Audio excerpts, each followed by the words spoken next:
Germany has regained its leadership among European partners in the supply of arms, now to Kyiv. Berlin stopped looking for excuses and began to act, said the new Ukrainian ambassador to Germany, Oleksiy Makheyev. Germany asked Switzerland to sell 96 decommissioned Leopard 2 battle tanks back to the manufacturing company in order to increase the volume of assistance to the armed forces of Ukraine and at the same time replace part of the expanded stocks of NATO allies.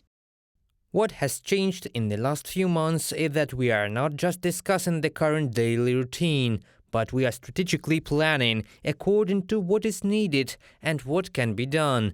We need more ammo and more long-range artillery to disrupt Russian supply chains. Oleksiy Makheyev, ambassador of Ukraine to Germany, in an interview with Reuters.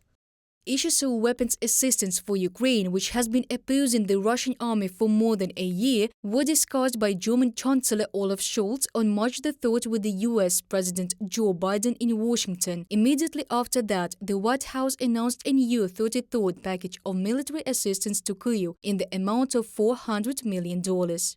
This package includes more ammunition for U.S.-provided HIMARS and howitzers that Ukraine is using so effectively to defend itself, as well as ammunition for Bradley infantry fighting vehicles, armored vehicle launch bridges, and demolition munitions and equipment.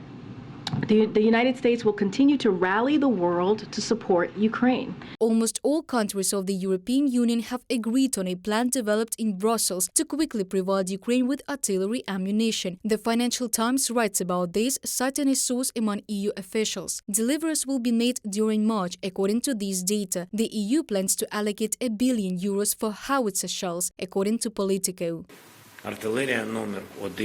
Artillery is number one of what we need to stop Russia, both systems and ammunition, as well as shells in large quantities, not to shoot at their territory, but to throw them out of ours. Be that as it may, we will get a tank army. I'm absolutely sure of it. We see how our armed forces, our guys are learning. Everything will happen, but at the same time there is a corresponding deficit. Clothing all these holes, a constant shortage. That's what can help us. Ukrainians do not lag behind partners. They continue to donate money to their defenders. Thus, a volunteer fund by Serhiy Pritula bought more than 100 armored fighting vehicles of various models for the money that ordinary Ukrainians donated. A third of this equipment is already in Ukraine.